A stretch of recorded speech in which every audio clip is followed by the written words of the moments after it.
আসসালামু আলাইকুম everyone, welcome জানাচ্ছি নতুন আরও একটি ব্লগে। আজকে তো গ্রোসারি থেকে শুরু করেছি, রমজানের জন্য বাজার করেছি।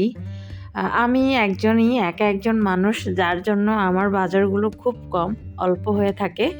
এটা নিয়ে অনেকে নানান রকম মন্তব্য করেন, দয়া করে উল্টাপাল্টা কথা বলা থেকে বিরত থাকবেন। তো একটু একটু করে বাজারগুলো গুছিয়ে নিচ্ছি। এটা দেশি ডিম পেয়েছি, বাড়ির পাশের একজনে বিক্রি করতেছে, ওনার কাছ থেকে নিয়ে এসেছি। আর আমি তো যেহেতু বর্তমানে গ্রামে থাকি, গ্রামে কিন্তু দেশি মুরগির ডিম, দেশি হাঁসের ডিম সব কিছু পাওয়া যায়। এই দিক থেকে সুবিধা আছে।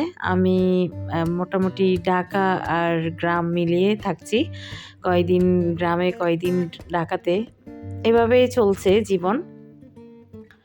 যাই হোক, আর আমি আসলে ভিডিওতে বেশি ব্যক্তিগত কথা বলতে পছন্দ করি না, যার জন্য বলা হয় না। আপনারা অনেকেই অনেক ধরনের প্রশ্ন করেন, দয়া করে আমার ব্যক্তিগত জীবন নিয়ে প্রশ্ন করবেন না। ভিডিওতে যতটুকু দেখতে পাচ্ছেন, এটা নিয়ে যদি আপনাদের কোনো কথা থাকে বা কমেন্ট থাকে, তাহলে কমেন্ট করতে পারেন। এই বিষয়ে আমি অবশ্যই উত্তর দেওয়ার চেষ্টা করব। আর এই যে একটু একটু করে গুছিয়ে নিলাম, যত যা যা নিয়ে এসেছি, এটা দেখি কয়দিন যায়, বা পরে যেটা যেটা লাগবে আবার নিয়ে আসব। আসলে সবসময় দেখা যাচ্ছে আমি লিস্ট করে যাই, কিন্তু লিস্ট অনুযায়ী আমি পুরো 30 দিনের জন্য কি কি লাগবে, আমার কতটা প্রয়োজন, এটা আজও বুঝে উঠতে পারিনি। যার জন্য যেটা চোখের সামনে পড়ে বা যা ভালো লাগে নিয়ে আসি। বেশিরভাগ সময় স্বপ্ন থেকে নিয়ে আসি। এখন এগুলো সব কিছু গুছিয়ে রাখবো। আর আমি সব কাজ রাতেই করি। দিনের বেলা আমার ঘুমের মধ্যে চলে যায়, আর সব কাজ আমার রাতেই করা হয়। পাশাপাশি ওভেনে একটা কেক দিয়েছি। আমার ওভেনটা কিছুদিন ধরে প্রবলেম করতেছে, যে আমার কেকগুলো পারফেক্টভাবে হয় না। একেক দিন একেক সমস্যা হচ্ছে। আমিও হাল ছেড়ে দেওয়ার মতো না। একদম লেগে আছি যে একদম পারফেক্ট কেক বানিয়েই ছাড়বো।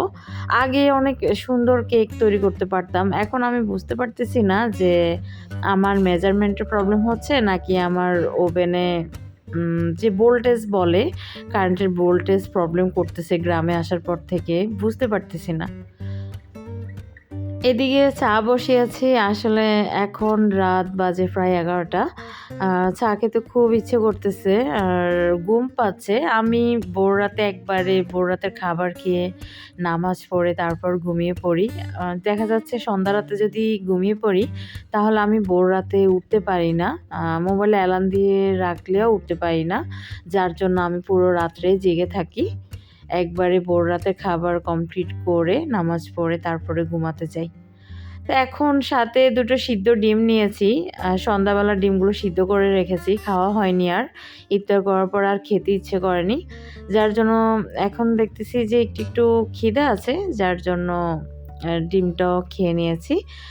আর এদিকে আমি ভোর রাতের জন্য রান্না করব। আমি আজকে মাছ নিয়েছি, সাথে মাছের মাথা আর হচ্ছে মাছের ডিম। তো মাছের ডিম রান্না করব। এখন এটা হচ্ছে বাটা মরিচ দিয়ে রান্না করব। তা আগে আমি সব কিছু পেস্ট একসাথে, আদা রসুন মরিচ বাটা হলুদ সব কিছু একবারে পেস্ট করে নিয়েছি। আমার কাছে মনে হয় এভাবে পেস্ট করে নিলে যে মশলাটা পুড়ে যায় না, এই জন্য পেস্ট করে নেওয়া। যার জন্য কার কেমন লাগে এই বিষয়টা অবশ্যই কমেন্ট করে জানাবেন। আর হচ্ছে এই তো এখন মাছের ডিমটা রান্না করব টমেটো দিয়ে। আমি এক তরকারি করব, যেহেতু আমার খাওয়ার কেউ নেই, একজন মানুষ। আমি 2-3 তরকারি একসাথে খেতে পারি না। যেটাই খাই একটু একটা তরকারি রান্না করি।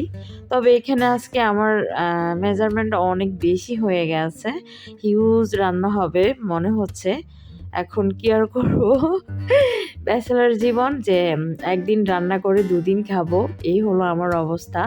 এতগুলো খাবার তো একা খাওয়া পসিবল না, যার জন্য হয়তোবা 2 দিন 3 দিন খেতে হবে আমাকে এই রান্নাটা। রান্না শেষ হলে আমি এয়ারটাইট বক্সে করে কিছু অংশ ভাগ করে এয়ারটাইট বক্সে করে ফ্রিজে রেখে দিই।